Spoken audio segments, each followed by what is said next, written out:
الحمدللہ رب العالمین والصلاة والسلام علی سید الانبیاء والمرسلین اللہم صلی علی سیدنا و مولانا محمد وعلی آلہ واصحابہ وبارک وسلم وصلی علیہ۔ دنیا کے تمام دیکھنے والوں کو، تمام چاہنے والوں کو، تمام پیار کرنے والوں کو، اور جہاں جہاں تک اس وقت میری آواز کو سنا اور مجھے دیکھا جا رہا ہے، جنید اقبال کی جانب سے انتہائی محبت کے ساتھ السلام علیکم۔ ایک بار پھر ناظرین، آپ کو پر نور صبح نور کے ساتھ میں دل کی گہرائیوں سے خوش آمدید کہتا ہوں، اور آئیے بلا توقف چلیں گے حضرت ابو انیس محمد برکت علی علیہ رحمہ کی تالیف اسماء النبی کریم صلی اللہ علیہ وآلہ وسلم سے رسول اللہ صلی اللہ علیہ وآلہ وسلم کا ایک اسم مبارک پڑھنے اور سننے کی سعادت حاصل کرتے ہیں۔ سیدنا حسین صلی اللہ علیہ وآلہ وسلم، ہمارے سردار حسن و جمال کے پیکر، درود و سلام بھیجے اللہ آپ صلی اللہ علیہ وآلہ وسلم پر، آپ صلی اللہ علیہ وآلہ وسلم کے آل پاک پر، اور صحابہ کرام رضوان اللہ تعالیٰ علیہم اجمعین پر۔ حضرت ابو ہریرہ رضی اللہ تعالیٰ عنہ بیان کرتے ہیں کہ میں نے حضور نبی کریم صلی اللہ علیہ وآلہ وسلم سے زیادہ خوبصورت نہ دیکھی، گویا آفتاب آپ صلی اللہ علیہ وآلہ وسلم کے چہرے میں رواں ہے، اور فرمایا کہ جب آپ صلی اللہ علیہ وآلہ وسلم تبسم فرماتے تو دیواریں روشن ہو جاتی اور دانتوں کا نور دھوپ کی کرنوں کی طرح ان پر پڑتا۔ ناظرین، ہمارے ساتھ آپ جڑے رہیے، کیونکہ آج انتہائی عظیم بارگاہ میں، یعنی سیدنا امام موسیٰ کاظم علیہ السلام کی بارگاہ میں ہدیہ عقیدت پیش کریں گے، یعنی ہدیہ عقیدت اس بے مثل و بے مثال، بلکہ یوں کہیے کہ اس عالی مرتبت و لازوال بارگاہ میں پیش کرتے ہیں جو علم و حکمت سے مزین ہے، جو راز قدرت کے سمندر میں غوطہ زن ہے، جو معرفت الہی کے شاہکار ہیں، جو عشق کی دنیا کے مسافروں کے سردار ہیں، جو زہد و تقوی کے پیکر ہیں، جو جود و سخا کا بہتا ہوا سمندر ہیں، جو وارث علوم نبوی ہیں، جو ظالم و جابر کے سامنے بہت ہی قوی ہیں، جو پیغام اہل بیت اطہار علیہم السلام کے امین ہیں، جو آل سید المرسلین ہیں، شہزادے بنے جو امام جعفر صادق علیہ السلام کے پوتے ہیں، جو سیدنا امام محمد باقر علیہ السلام کے، جن کی مبارک رگوں میں سیدنا امام زین العابدین علیہ السلام کا نورانی خون دوڑتا ہے، سید الشہداء سیدنا امام حسین علیہ السلام کے مقدس و مطہر نسب سے جن کا سلسلہ جڑتا ہے، جو مولا کائنات مولا علی کرم اللہ وجہ الکریم کے پیارے ہیں، اور سیدہ کائنات بی بی فاطمہ الزہرا سلام اللہ علیہا کے راج دلارے ہیں۔ امت مسلمہ کی نگاہوں میں انتہائی بلند مقام سلسلہ ائمہ اہل بیت میں وہ ہیں امام موسیٰ کاظم علیہ السلام۔ ناظرین، وہ مبارک ہستی ہیں جن کی ولادت پر سیدنا امام جعفر صادق علیہ السلام نے بے حد مسرت کا اظہار فرمایا اور وسیع ترین دسترخوان کا اہتمام فرمایا۔ مشکل کشا کا فیضان لیے لوگوں کے حاجت روا بن کر باب الحوائج کا تاج اپنے سر اقدس پر سجائے، ستانے والوں کو دعائیں دینے والے، غصے کو پی جانے والے، بدسلوکی کرنے والوں کے ساتھ بدلے میں احسان کرنے والے، اپنے اوپر ظلم کرنے والوں کو معاف کر دینے والے، حلم و بردباری کے پیکر، امت کے محبوب تر امام موسیٰ کاظم علیہ السلام کی ذات اقدس ناظرین ہمہ جہت شخصیت کی مکمل حامل تھی۔ خاندانی اوصاف اور قدرت کے ودیت کردہ اخلاق حسنہ کی تابانیاں آپ علیہ السلام کی عملی زندگی کے ہر زاویے میں ہمیں دکھائی دیتی ہیں۔ ناظرین کرام، اسی لیے ان عناصر و اخلاق کا ظہور اور شخصیت پر اس کے اثرات کا ظاہر ہونا بھی ایک فطری امر تھا کہ زندگی کی مشکلات میں صبر و استقلال، جفا و ستم پر خندہ پیشانی کا مظاہرہ، اور اپنے اور بیگانوں پر یکساں کرم نوازیاں آپ علیہ السلام کا خاص امتیاز اور خاندانی وتیرہ تھا۔ آپ کو کبھی کسی نے ترشی اور سختی کے ساتھ بات کرتے ہوئے نہیں دیکھا، اور انتہائی ناگوار، انتہائی نامساعد حالات میں بھی مسکراتے ہوئے، ہمیشہ مسکراتے ہوئے نظر آتے تھے۔ آپ علیہ السلام کو زمانہ بہت ناسازگار ملا تھا۔ مدینے کے ایک حاکم سے آپ کو بے انتہا تکلیفیں پہنچی، نہ اس وقت وہ علمی دربار قائم رہ سکتا تھا جو امام جعفر صادق علیہ السلام کے زمانے میں قائم رہ چکا تھا، نہ دوسرے ذرائع سے تبلیغ و اشاعت ممکن تھی۔ یعنی آپ سوچ لیجئے کہ کتنا حبس کا ماحول آپ کے لیے پیدا کر دیا گیا تھا۔ پس آپ کی خاموش سیرت ہی تھی جو دنیا کو سرور دو جہاں صلی اللہ علیہ وآلہ وسلم کی تعلیم تعلیمات سے روشناس کرا سکتی تھی، آپ اپنے مجمعوں میں بھی اکثر بالکل خاموش رہتے تھے، یہاں تک کہ جب تک آپ سے کسی امر کے متعلق سوال نہ کیا جاتا آپ گفتگو میں ابتدا نہ فرمایا کرتے تھے۔ اس کے باوجود آپ کی علمی جلالت کا سکہ دوست اور دشمن سبھی کے دلوں پر مکمل طور پر قائم تھا، اور آپ کی سیرت کی بلندی کو سبھی سر جھکا کر مانا کرتے تھے۔ آپ کو اکثر عبادت اور شب زندہ داری کی وجہ سے عبد صالح کے لقب سے یاد کیا جاتا تھا۔ آپ کی سخاوت اور فیاضی کا بھی شعرا ناظرین فقراء مدینہ میں اکثر رہا کرتا تھا، اس انداز سے کہ آپ پوشیدہ طور پہ مساکین اور غرباء کی خبرگیری بھی کیا کرتے تھے اور ان کی مدد بھی کیا کرتے تھے۔ اللہ کی بارگاہ میں طویل طویل سجدے آپ فرمایا کرتے تھے، قرآن کی نہایت دلکش انداز میں تلاوت کیا کرتے تھے، اور کیوں نہ ہو جن کے جد امجد کے قلب اطہر پر قرآن کی آیات نازل ہوئی ہوں ناظرین، ذرا سوچئے کہ پھر ان کی تلاوت کلام پاک کا کیا عالم ہوگا۔ خود بھی روتے جاتے تھے اور پاس بیٹھنے والے بھی آپ کی آواز سے متاثر ہو کر روتے رہتے تھے۔ آپ ہمیشہ دن بھر روزے سے رہا کرتے تھے اور رات بھر نمازیں ادا کیا کرتے تھے۔ ناظرین کرام، شاہان وقت کا راج آپ جانتے ہیں چونکہ لوگوں کی گردنوں پر اور ان کے سروں پر ہوا کرتا ہے، اور یہ لوگ سمجھتے نہیں ہیں صاحب کہ یہ جو حکومتیں ہوا کرتی ہیں نا، ایکچولی یہ بس یہ سمجھ لیجئے پل دو پل کی ہوا کرتی ہیں، پل دو پلی کی ہوتی ہیں، بظاہر برسوں پہ محیط نظر آتی ہیں۔ ہوتا یہ ہے ناظرین کہ جب وہ اللہ سے ٹکر لیتے ہیں، اللہ کے نظام سے ٹکر لیتے ہیں، اللہ والوں سے ٹکر لیتے ہیں، پھر اللہ تبارک و تعالیٰ ان کو لپیٹ دیا کرتا ہے۔ خصوصاً جب اہل بیت نبوت کی بات آ جائے اور ائمہ اہل بیت کی بات آ جائے ناظرین، تو یہ ذہن میں رکھیے گا کہ ان کا راج بنیادی طور پر لوگوں کی روحوں اور دلوں پر ہوا کرتا ہے۔ خلق کے خدا کے لیے بنیادی طور پہ وہ مرجع عقیدت ہوا کرتے، اور یہی بات ہمیشہ اس وقت جو ارباب اختیار تھے ان کو کھٹکتی تھی۔ حضرت موسیٰ کاظم علیہ السلام بھی خاندان نبوت کے فرد عظیم ہونے کی وجہ سے لوگوں کی عقیدتوں کا مرکز تھے، لوگوں کے قلوب کے اوپر آپ کی حکمرانی تھی۔ یہی بات ہارون رشید کو بھی کھٹکتی تھی اور اس سے پہلے مہدی کو بھی کھٹکتی تھی۔ چنانچہ مہدی نے آپ کو 1 سال تک مقید رکھا، اور اس کے بعد ناظرین ہارون رشید نے بھی آپ کے ساتھ اچھا سلوک روا نہ رکھا، بلکہ 2 مرتبہ آپ کو قید و بند کا پابند کیا گیا، یعنی پابند سلاسل کیا گیا، آپ کو بے انتہا تکالیف دی گئی، اور عالم یہ تھا کہ پابند سلاسل ہونے کے باوجود بھی آپ کی عبادتوں میں، آپ کے سجدوں میں کمی نہ آتی تھی، یہاں تک کہ ارباب اختیار کے لیے جو لوگ بیٹھ کے وہاں پہ جیلوں میں کام کرتے تھے وہ بھی یہ پکار کر کہنے لگے کہ یہ وہ ہستی نہیں ہے جن کے بارے میں تاثر اس طرح کا قائم کیا جا رہا ہے۔ نتیجہ یہ نکلا ناظرین کہ اقتدار کی ہوش میں مبتلا لوگوں نے آپ سے آغاز کرتے ہیں مفتی صاحب، ہمارے لیے بڑے سعادت کی بات صاحب کہ سرکار مدینہ صلی اللہ علیہ وآلہ وسلم کے گلشن کے پھولوں کی خوشبوؤں سے ہم اپنے وجود کو مہکاتے ہیں اور ان کے ذکر سے اپنی صبح کا ابتدا کرتے ہیں۔ میرا خیال ہے اس سے اچھی کوئی بات ہو ہی نہیں سکتی۔ امام موسیٰ کاظم علیہ السلام کا حسین تعارف جس کو پوری کائنات پیش کر رہی ہے، اس میں ذرا حصہ ڈالیے۔ خاندانی رفتیں جو ظاہر ہے پوری کائنات بیان کر رہی ہے، آپ بھی بیان کیجئے، عظمتیں بھی بتائیے۔ پھر ساتھ ساتھ جو والد ماجد اور والدہ ماجدہ کو اللہ تبارک و تعالیٰ نے جو مقام اور مرتبہ عطا کیا اس کے بارے میں گفتگو کیجئے، اور امام جعفر صادق علیہ السلام جیسے عظیم والد گرامی کے زیر سایہ 20 برس گزارنا یہ کوئی عام بات نہ تھی، بتائیے ذرا۔ یقیناً جس جہت سے دیکھا جائے آپ کی شخصیت بہت خوبصورت عظمتوں کی حامل نظر آتی ہے۔ حضرت سیدنا امام موسیٰ کاظم علیہ السلام، آپ کے جب ہم سلسلہ نسب کو دیکھتے ہیں بات یہیں سے شروع کی جائے، آپ کے والد گرامی حضرت امام جعفر الصادق علیہ السلام، اور پھر ان کے والد گرامی حضرت امام محمد باقر علیہ السلام، پھر ان کے والد گرامی حضرت امام زین العابدین علیہ السلام، اور پھر وہ حضرت امام حسین رضی اللہ تعالیٰ عنہ علیہ السلام کے فرزند ارجمند، اور حضرت مولا کائنات تک، گویا کہ یوں آقا علیہ الصلوۃ والسلام کے سلسلہ نسب کے آپ وارث بنتے ہیں۔ اور جہاں تک آپ کے پورے گھرانے کے ماحول کا تعلق ہے تو یقیناً یہی وہ گھرانہ ہے جو ازلی ابدی نعمتوں کا حامل تھا، ہدایت کا سرچشمہ تھا، اور انہی کو اللہ رب العزت نے حق کے علم بردار کے طور پر منتخب فرمایا۔ بے شک جب ہم اللہ رب العزت کے نظام کائنات کے اندر حق اور باطل کے معرکہ کو دیکھتے ہیں تو دیکھیے کہ اللہ رب العزت نے حضرت آدم علیہ السلام سے لے کر آقا علیہ السلام کی ذات بابرکات تک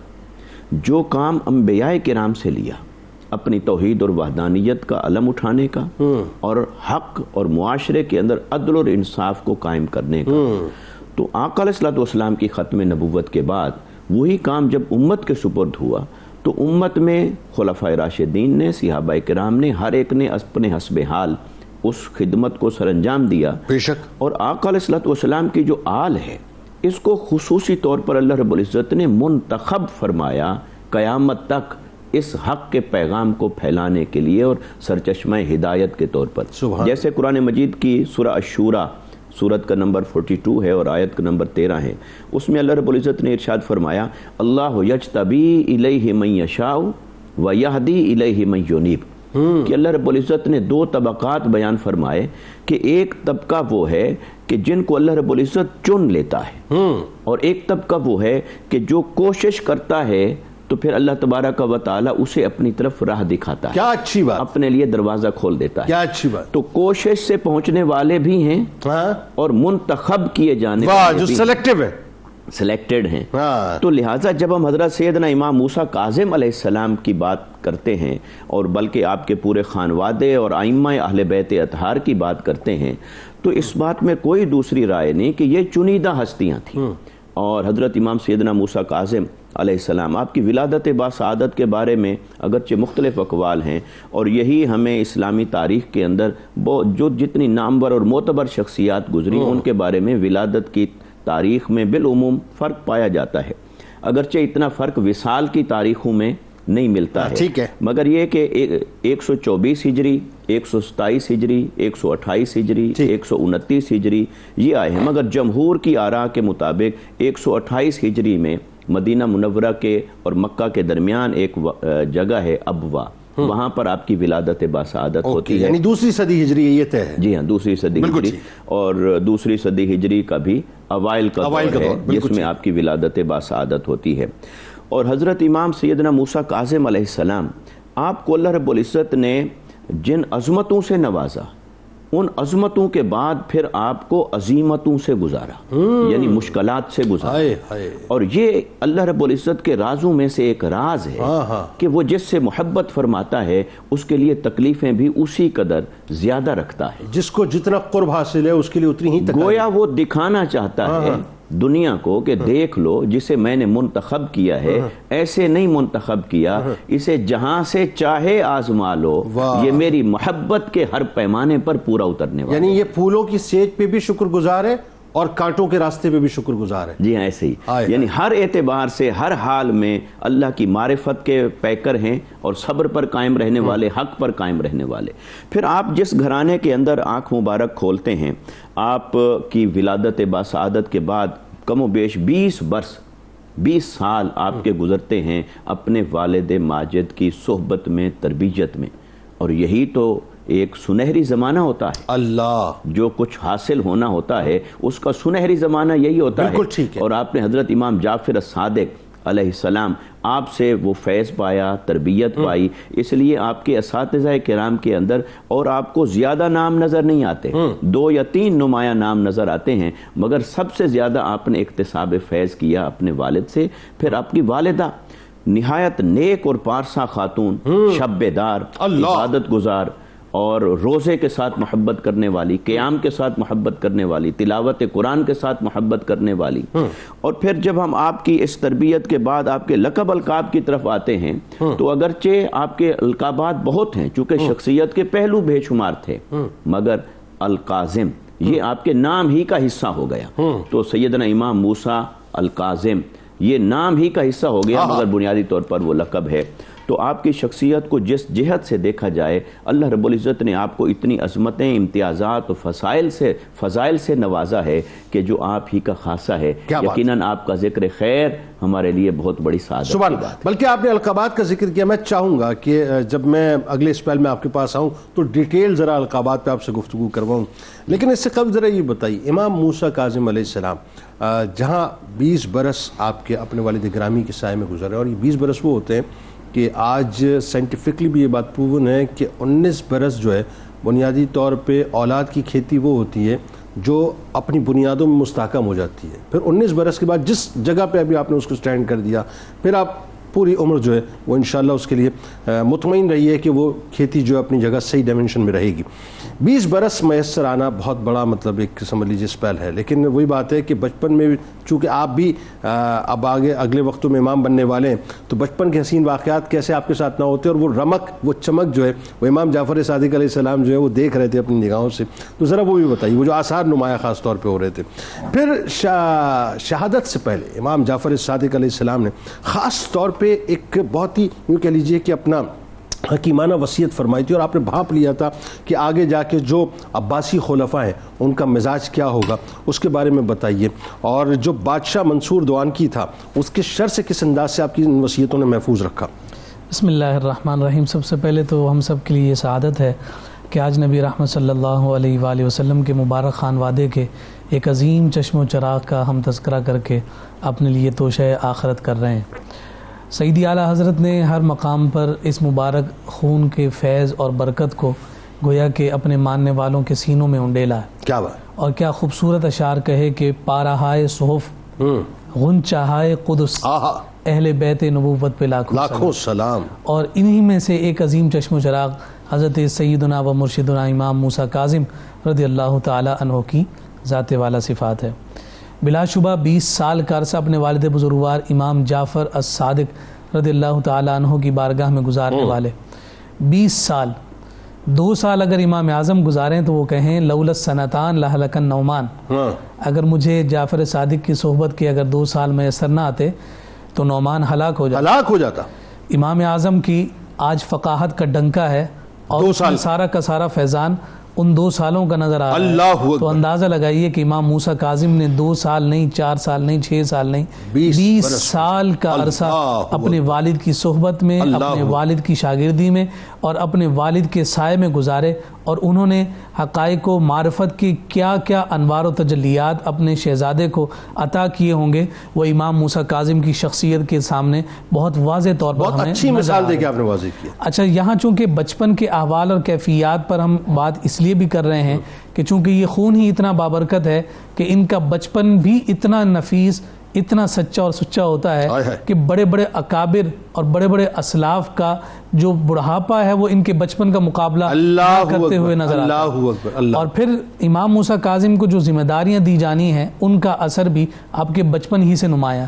ایک چھوٹی سی مثال، جیسا کہ امام اعظم ابو حنیفہ رضی اللہ تعالیٰ عنہ خود اس واقعے کی کیفیت کو بیان کر رہے ہیں، اور امام اعظم ابو حنیفہ گزر رہے ہیں تو امام موسیٰ کاظم نماز پڑھ رہے تھے، کم عمری ہے، نماز ادا کر رہے ہیں، لیکن امام موسیٰ کاظم کے سامنے سے لوگوں کا گزر بسر ہے، لوگ آ جا رہے ہیں اور آپ اپنی نماز میں مصروف ہیں۔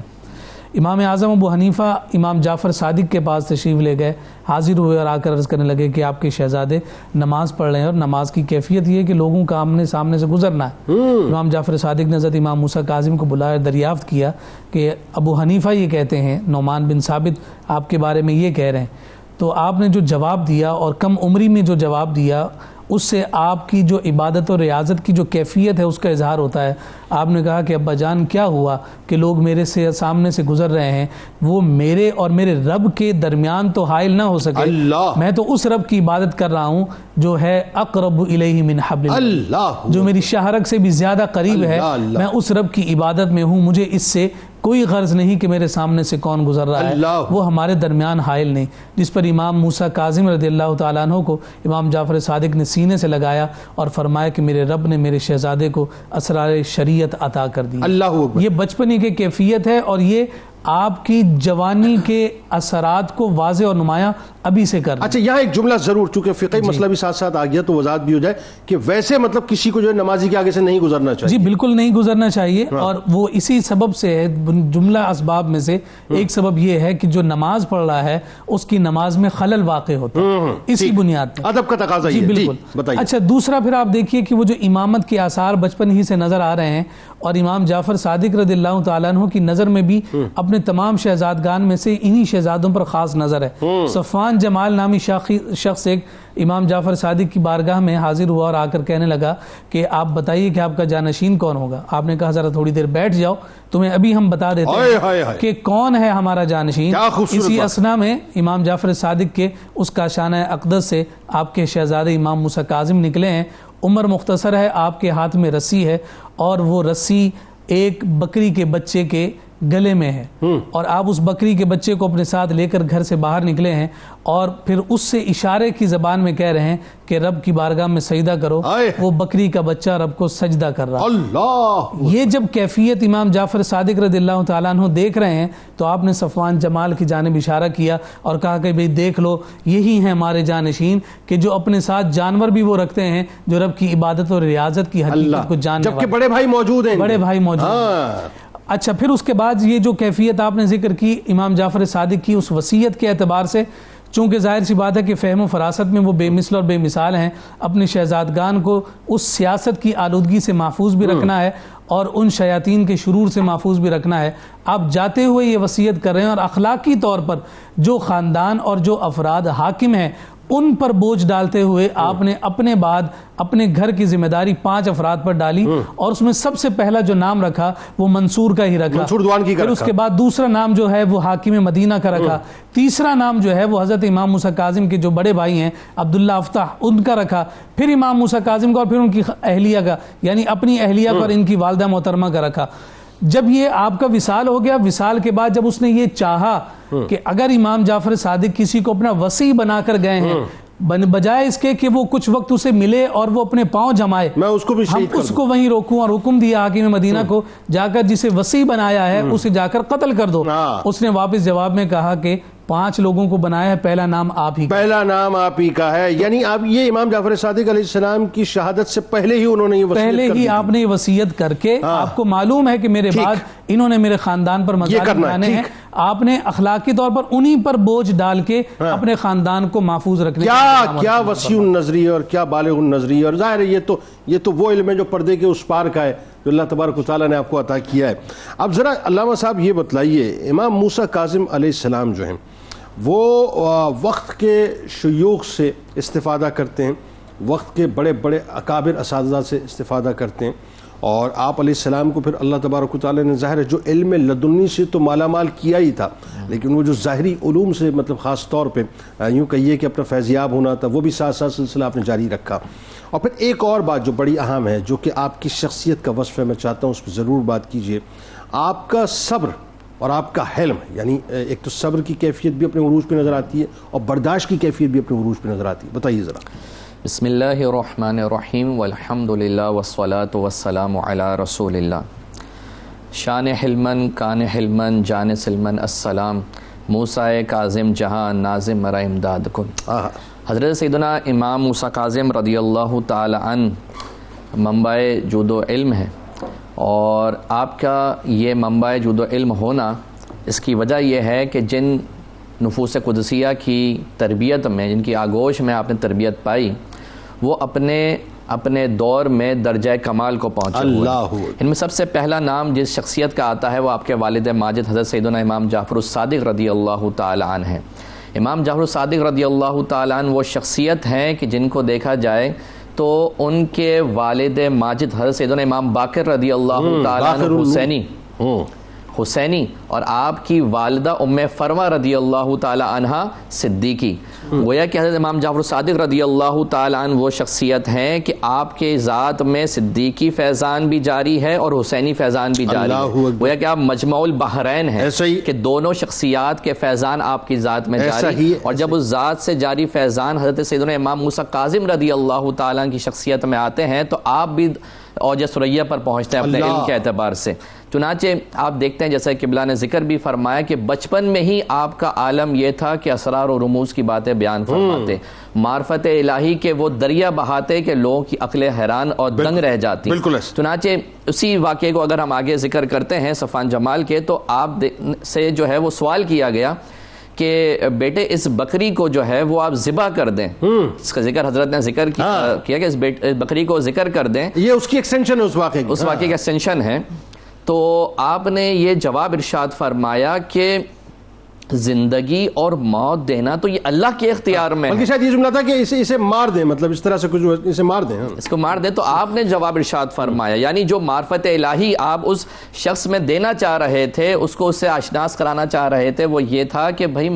زندگی دینا اور موت دینا تو یہ اللہ کے اختیار میں، یعنی رجوع اللہ، اللہ کی طرف پلٹنے کا معاملہ وہاں پہ بیان کیا جا رہا ہے. اسی طرح جب آگے ہم جاتے ہیں تو آپ کے شیوخ اور اساتذہ میں سے ایک بہت بڑی اور شخصیت جس کا نام سیدنا عبد المالک بن قدامہ رضی اللہ تعالیٰ عنہ ہے. اچھا یہ کون شخصیت ہیں؟ یہ وہ شخصیت ہیں کہ ان کا پورا گھرانہ علم حدیث کے حوالے سے انتہائی نمایاں ہے اور سکہ راوی ہیں. سکہ راوی سے آسان لفظوں میں اگر میں بیان کروں تو یہ وہ شخصیات ہوتی ہیں کہ جن کے بارے میں محدثین، اجلہ محدثین یہ فرماتے ہیں کہ ہم نے ان میں سے خیر کے علاوہ کوئی عمل نہیں پایا. یعنی اس طرح کا معاملہ ہوتا کہ خلاف مروت کام بھی یہ نہ کیا کرتے، تو اس درجے کے یہ لوگ ہوا کرتے، ان سے اکتساب فیض کر رہے ہیں. پھر اسی طرح سیدنا حضرت امام مالک رضی اللہ تعالیٰ عنہ سے بھی اکتساب فیض کر رہے ہیں. امام مالک رضی اللہ تعالیٰ عنہ یہ وہ شخصیت ہیں کہ مدینہ منورہ میں جس طرح آپ نے علم حدیث کی خدمت کی ہمیں اور نظر نہیں آتا، اور آپ کی مسند مسجد نبوی میں لگتی تھی. بالکل. اور آپ کا عالم یہ ہوتا کہ آپ جو بھی حدیث بیان فرماتے اس سے پہلے آپ غسل فرماتے، اور اس طرح آپ کو اللہ پاک نے وہ شرف عطا فرمایا کہ حدیث سب سے پہلی کتاب موطا امام مالک آپ ہی کی جو ہے وہ تصنیف ہے. اسی طرح آپ کے جو ایک اور شیخ ہیں وہ حضرت عبداللہ بن دینار رحمۃ اللہ تعالی، یہ تابعی بزرگ کہ جنہوں نے حضرت انس بن مالک رضی اللہ تعالیٰ کی زیارت کی اور یوں آپ سے اکتساب فیض کیا. یوں آپ نے اپنے دور میں حضرت سیدنا امام موسیٰ کاظم رضی اللہ تعالیٰ عنہ نے اپنے دور میں چند لوگوں سے جن کا ذکر حضرت نے بھی فرمایا کہ اکتساب فیض کیا، لیکن خوب جم کے کیا. مجھے یہاں ایک جملہ کہنے دیجئے شاہ صاحب، جملہ یہ کہنے دیجئے مجھے کہ آپ یہ دیکھیے کہ یہاں سادات کرام کے چمنستان کے اتنے حسین ترین پھول امام موسیٰ کاظم علیہ السلام دنیا کو پیغام دیتے ہوئے نظر آ رہے ہیں کہ نسبی فضیلت تو اللہ تعالیٰ نے مجھے عطا کی ہے، وہ اپنی جگہ ہے، علم لدنی بھی عطا کی ہے، وہ بھی اپنی جگہ، لیکن ظاہری جو طریقہ کار ہے وہ بھی میں نے اختیار کیا ہے. یہ آپ کی عاجزی ہے شیوخ اور اساتذہ کے پاس جانا. بتائیے. اچھا علم اور صبر کے بارے میں، اور حلم و صبر کی اگر ہم بات کریں تو آپ کا یہ تو امتیاز رہا اور یہ آپ کی وجہ شہرت بھی بنا، جیسا کہ قبلہ نے ذکر کیا کہ کاظم آپ کا لقب تھا لیکن آپ کے نام کے ساتھ وہ لاحق ہو گیا کہ آپ جو ہے درگزر فرماتے، غصہ پینے والے ہوتے. آپ کے اوپر اگرچہ خلیفہ وقت نے بہت زیادہ آپ کے اوپر ظلم ستم کیا لیکن اس کے باوجود آپ نے صبر کیا، بردباری کا اظہار کیا، عفو درگزر کا معاملہ کیا اور اپنا سارا معاملہ اللہ تبارک. سیدہ کائنات بی بی فاطمہ الزہرا سلام اللہ علیہا کے گلشن کے حسین ترین پھول سیدنا امام موسیٰ کاظم علیہ السلام کی بارگاہ میں ہدیہ عقیدت پیش کر رہے ہیں جو نور نظر ہیں امام جعفر صادق علیہ السلام کے. اور یہ جو سلسلۃ الذہاب ہے ناظرین، یہ جو سنہری کڑی ہے جسے آپ گولڈن چین کہتے ہیں، یہ اتنی سنہری کڑی ہے، اتنی زبردست چین ہے ناظرین کہ آپ دیکھیے اس کا ہر فرد اپنی جگہ آپ کو انتہائی ممتاز نظر آتا ہے، انتہائی بلندی پر نظر آتا ہے. اور آپ یہ دیکھیے کہ جس ہستی کو بھی آپ ائمہ اہل بیت میں سے کسی بھی ہستی کو اٹھا لیجئے، آپ کو ایسا لگے گا صاحب کہ یہ تو مکمل پرتو ہیں سید کائنات کے، مکمل پرتو ہیں سیدہ کائنات کے، مکمل پرتو ہیں مولائے کائنات کے، مکمل پرتو ہیں امام حسن علیہ السلام کے، امام حسین علیہ السلام کے. یعنی ہر ہستی اپنی اپنی جگہ جو ہے انتہائی حسین اور خوبصورت نظر آتی ہے. اور یہی وجہ ہے آپ دیکھیے کہ دنیا تو ان کو کیا القاب دے گی، لیکن آپ کی شخصیت ہی ایسی تھی کہ دنیا پکارنے پہ مجبور ہو گئی آپ کو مختلف القابات سے. تو القابات ذرا میں چاہتا ہوں کہ جو تشنہ تھی بات وہیں سے ذرا کنٹینیو کیجیے. دوسرا آپ کی عبادات، آپ کا زہد و تقوی، اور خاص طور پہ وہ جو وصف ہے اہل بیت کے گھر افراد کا کہ خلق خدا کی خدمت جو ہے وہ خاص ان کے اوصاف میں، بتائیے ذرا. یہ جو آپ نے لفظ استعمال فرمایا کہ خلق خدا مجبور ہو گئی ان کو یہ لقب اس لقب سے پکارنے پر، یہیں سے ایک بڑی خوبصورت بات ہمارے سامنے آتی ہے. یہ جو ہستیاں تھیں ان کے القابات ایسے نہیں تھے کہ پیدا ہوتے ہی القابات ان کے ساتھ منسوب اور موسوم کر دیے گئے اور انہوں نے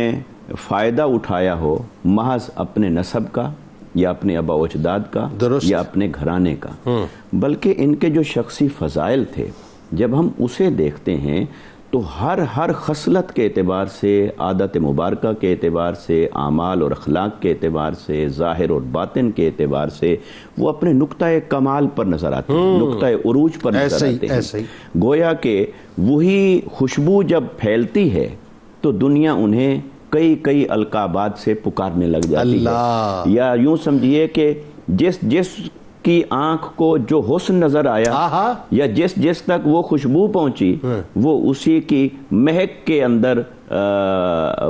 ڈوب کر اس لقب میں جس نے جس رنگ کے سانچے میں ڈھلا ہوا دیکھا اس رنگ سے پکارا، اس رنگ سے پکارنے لگ جاتا ہے۔ تو لہٰذا یہ آج کے زمانے میں تو یعنی اپنی اولادوں کو چھوٹے ہوتے ہیں لقب القاب دے دیے جاتے ہیں، تو یہ تو مارکیٹنگ ہے۔ لہٰذا تصوف سیکھنا ہے اور لینا ہے تو ان ہستیوں سے لیا جائے جن کو اللہ رب العزت نے یہ شان عطا فرمائی۔ امام موسیٰ کاظم علیہ السلام، آپ کی کنیت میں تو ابو الحسن، ابو ابراہیم، ابو علی، ابو عبداللہ، چونکہ آپ کے صاحبزادگان تھے تو انہی کی مناسبت سے، مگر القابات کے اندر جو سب سے معروف آپ کا لقب ہوا وہ ہے کاظم، اور کاظم کا مطلب ہے غصے کو پی جانے والے۔ کس لیول کا پیتے تھے غصہ؟ اور یہ جو مجاہدہ نفس ہے اس کا نقطہ کمال یہی ہے کہ انسان کے اندر غصہ نام کی کوئی شے رہے ہی نہیں۔ اور غصہ تو ویسے منفی صفت ہے، بالکل ٹھیک۔ اہل اللہ کے ہاں جلال تو ہوتا ہے، غصہ نہیں ہوتا، مگر انہوں نے اپنے اس وصف کا یوں مظاہرہ فرمایا کہ جو آپ کے دشمن ہوتے، تنگ کرنے والے، ظلم و ستم کرنے والے، ان کے ساتھ بھی آپ اتنے حسن خلق سے پیش آتے تھے کہ اگلا سمجھتا تھا شاید سب سے زیادہ محبت انہی سے ہے۔ اچھا، یہی وجہ ہے کہ القاظم کے لقب سے بہت معروف ہوئے۔ اس کے علاوہ باب الحوائج، یہ بھی آپ کا ایک لقب مبارک، کیا خوبصورت۔ اور حضرت خطیب بغدادی رحمۃ اللہ تعالی علیہ وہ بیان کرتے ہیں کہ میں جب کبھی مجھے کوئی حاجت پیش آتی تو میں آپ کے روضہ انور پہ جاتا اور ان کے واسطے اور وسیلے سے اللہ رب العزت کی بارگاہ سے حاجت طلب کرتا اور وہ میری حاجت پوری ہوتی۔ یہ پردہ فرمانے کے بعد کی بات فرمانے کے بعد کی بات، ظاہر کی بات کیا ہوگی؟ جی ہاں۔ تو باب الحوائج کے لقب سے آپ معروف ہوئے، وہ یوں بھی کہ ظاہری حیات میں یہ تھا کہ جس کی جو حاجت ہے وہ دروازہ کھٹکھٹاتا ہے، اس کی حاجت پوری ہوتی ہے، مگر آپ کے پردہ فرمانے کے بعد بھی یہ عالم ہے کہ آپ کا نام بھی اللہ کی بارگاہ میں لیا جائے تو اللہ پاک حاجتیں پوری فرماتا ہے۔ پھر عبد صالح، یعنی آپ کی عبادت اور بندگی ریاضت کی وجہ سے، اسی طرح صابر، امین، دیگر بہت سارے القابات ہیں۔ اور جہاں تک آپ کی زندگی میں عبادت اور زہد اور تقوی کا ہے، کثیر روایات میں یہ بات ملتی ہے کہ عشاء کی نماز پڑھتے ہی آپ ذکر میں، عبادت میں، قیام میں مصروف ہوتے حتیٰ کہ صبح ہو جاتی، اور صبح ہو جاتی تو پھر صبح کے بعد بھی اشراق اور پھر دوپہر تک، چاشت کے وقت تک، گویا کہ وہ پورا وقت ہی عبادت اور بندگی کے اندر صرف کرتے۔ اور یہی کیفیت خدمت خلق کی تھی، اور خدمت خلق میں یہی تھی کہ لوگوں کی ضروریات کو پورا کرنا، خود جا کر ان کی خبرگیری کرنا، جو کچھ میسر ہے ان تک پہنچانا، انہیں کھانا کھلانا، انہیں مال اور دینار و درہم ہیں وہ انہیں پیش کرنا، اور ان کی ضرورتوں کی کفالت کرنا۔ یہ اللہ رب العزت نے آپ کو وہ وصف عطا فرمایا جو اہل بیت اطہار کی ہر شخصیت کے اندر تھا، جود و سخا کا پیکر تھا۔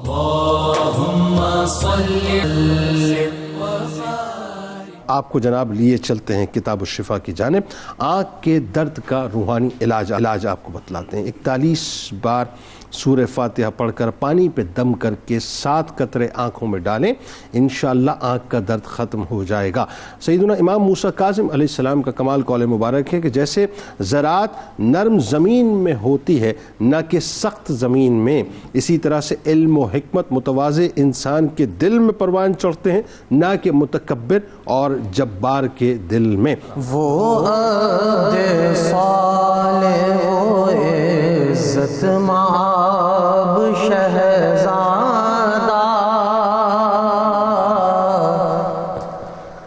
وہ عہد صالح،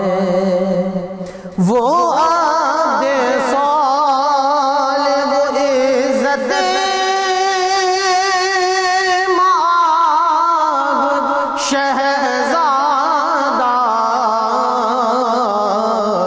امین علم علی بوتراب شہزادہ،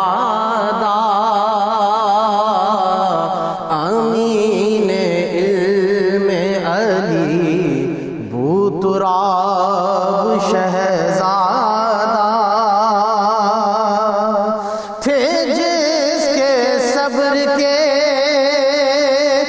دشمن بھی معترف ٹھہرے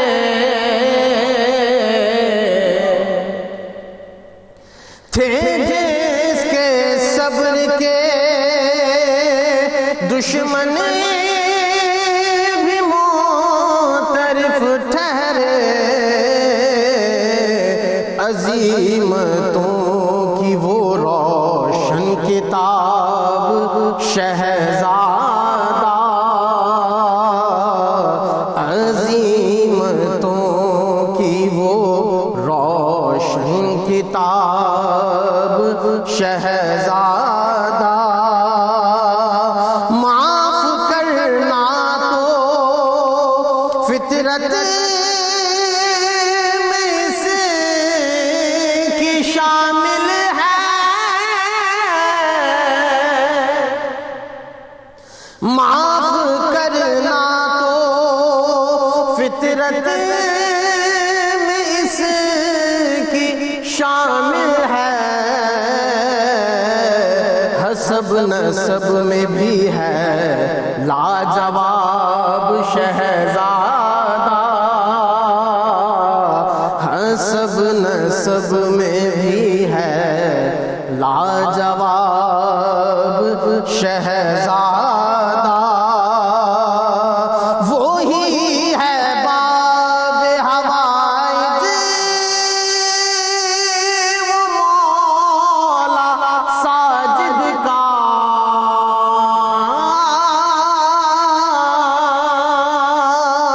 وہی ہے باب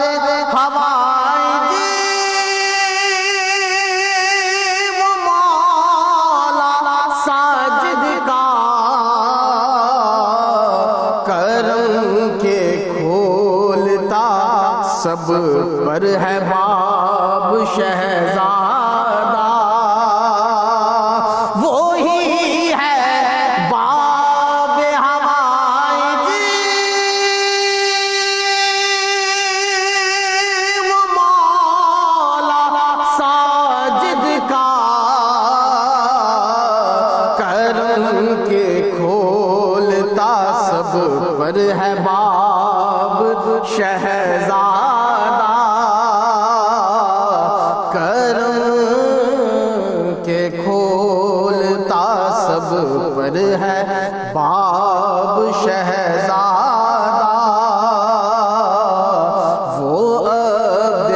صالح وہ عزت مآب شہزادہ